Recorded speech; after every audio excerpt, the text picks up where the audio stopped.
Howdy y'all, welcome back to my channel. It's KFierceScene, and since we just recently learned how to item cancel on the Switch, I figured this could be a fun video of showing some examples on how to use item canceling when decorating your plot. So if you enjoy cozy games, please hit that subscribe button. I really appreciate it. Give this video a thumbs up and let me know what kind of stuff you item cancel to decorate. And without further ado, let's go ahead and get into the video. So my first example is easily just floating a couch, just to show you can float any object. So what I'm going to do is I'm going just to place this flooring onto the ground, and then we're going to item cancel, pick it up, and we're going to put it on this shelf here, okay? And then once we have it placed onto the shelf, we're going to run the ramp up to the side just so we can properly place this couch. And now if you could place a couch, you could place any item that can fit on a flooring, you can float like this. And then we'll just pick it up and move it down, and then bam, we have a floating couch. You know, just give y'all an example of showing that you can literally float anything you want, not just plushies. But on the note of floating plushies, one of my biggest annoyances is the fact that I put a plushie onto a couch, a bench, or whatever, and I can't sit on the couch. It will not let me. So, I have found the workaway around that, which is to float a plushie on top of a couch. So what I'm going to do is I'm going to pick this, I'm going to put this dessert plate here right on the edge of the table, and I'm going to make sure I get into a place where I can properly item cancel it. So I pick it up in an item cancel, and then we're going to place it down on the couch. Well, if I can press the right button. So we're going to go back and re-item cancel, and we're going to put it onto the couch. And one thing about putting it onto the couch is sometimes you have to remove the couch. Sometimes you can move the couch. In this case, it allowed me just to move it, but in the recording before this, I had to remove the couch, and it was the same couch. So, you know, sometimes it has a mind of its own. But once we got it moved and our floating plate is there, what we're going to be doing is we're going to be putting this plushie onto the dessert plate. And then once we got it on there, we're going to pick up the dessert plate. And the best way I found to pick up the dessert plate is looking straight down. For some reason, if I'm looking straight down and I'm close enough in the right spot, it'll allow me to target the dessert plate. And then we're just going to move that there to the side to get it out of the way as we go back to place our couch where it once was. And so, bam, we got a couch place, and now we're going to take our dessert plate, and we're going to put it onto the table, back to where it was, and voila, we have a floating plushie, but it looks like it's sitting on the couch, and I can sit on the couch. So now I can sit on the couch with my best friends. But, so an easier way to do this, though, if you want, you can also use an aquarium, because aquarium is actually the perfect height. So we're just going to put it the distance we want from the couch. We're going to jump up, we're going to do our item cancel, and move our aquarium back to where the couch is. And then we're just going to place the plushie on top of the aquarium here. And then we're just going to move the aquarium to where we want it to basically be our table. And then bam! We just have it floating right on top of the couch, and we're still able to use the couch. As I said, it's technically floating unless you get the height just perfect. If you're looking really hard, you can be like, yeah, that's not sitting. But most people who walk in, they're just going to look at it, and they're not going to judge you on the nitty gritty like that. They're going to like the fact that it looks like it's floating. So, yeah. So now going on to the idea of merging, I love the idea of merging a tree into a building. So I marked off the edge of my building there with a paver, and then I'm going to be removing this building. And now once I go back in, we are going to place the tree that we want to put inside the building. For me, I'm going to put it in the corner, so I'm going to put it right here based on where my marker is.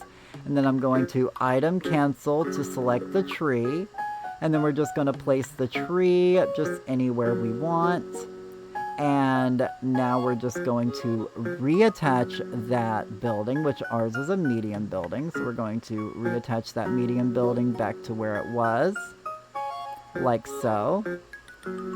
And now we're going to hop over to a different plot just for it to load in, and then we hop back over to the plot we were just on, and the item that we had, the tree we had item canceled moved, is now, as you can see, right here on the edge of the building, right where I wanted it.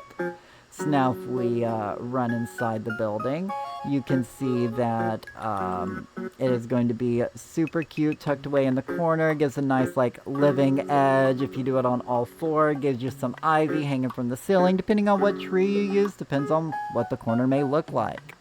Now, one of my newest obsessions now that we can item merge is storage chest hiding. So what we're going to do is we're going to item cancel, and we're going to pick up the storage chest, and we're just going to move the storage chest slightly out of the way, you know, place it like we have everything else. And then I'm using this makeshift indoor garden, but use whatever, you know, thing you want to store it in, and we're just going to place it right on top of where that storage chest was, just so. And then like we did with the last example, we are going to hop over plots, let it load in, and then we're going to hop back over to the plot we were just on.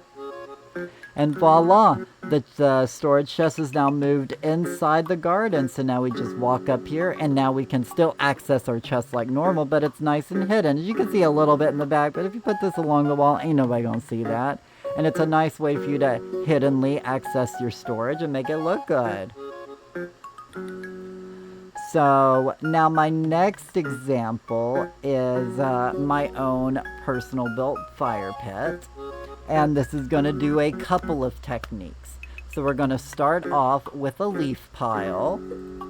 And then we're going to take the springtime rock edging. And we're just going to place one down. And if you place them individually, you can place little tiny rocks, which I think as a decorating hack on its own is super cute. And as you can see, I'm just nicely going around the edge. You can place them a lot closer. I just gave me a little bit of space for the sake of making this video, you know. But as you can see, we're just going around the edge, placing each individual rock, just so. And then once we get it finished, I've realized that standing in the middle gives me the best option for being able to item cancel the leaf pile. So we're going to move the leaf pile and place it. And now as you can see where I have this shelf on the wall, I have it right about halfway. It's at like basically the top of the ramp. And I'm going to be placing a flooring on top of the shelf. And then we're going to item cancel the flooring. We're going to move it a little bit away from the shelf because I want this to have a little bit of range. And then we're going to place our fire. And now we're to make sure to light it now, because once you move it, you can't light it. So now we're just going to move it ever so slightly, and then it shrinks into the ground. So now I want to get this into the perfect placement right in the middle of the ring with the fire going. And then like the last two examples, we are going to hop plots. So while this is loading in, we're going to wait a moment, and then we're going to hop back over. You know, I do like this because this shows you an idea of how to use item syncing and merging together. So now once everything's loaded, we're going to hop back over to the plot we were just on. As everything takes a moment to load, you know, hashtag switch life. So now we're running back to where we did it.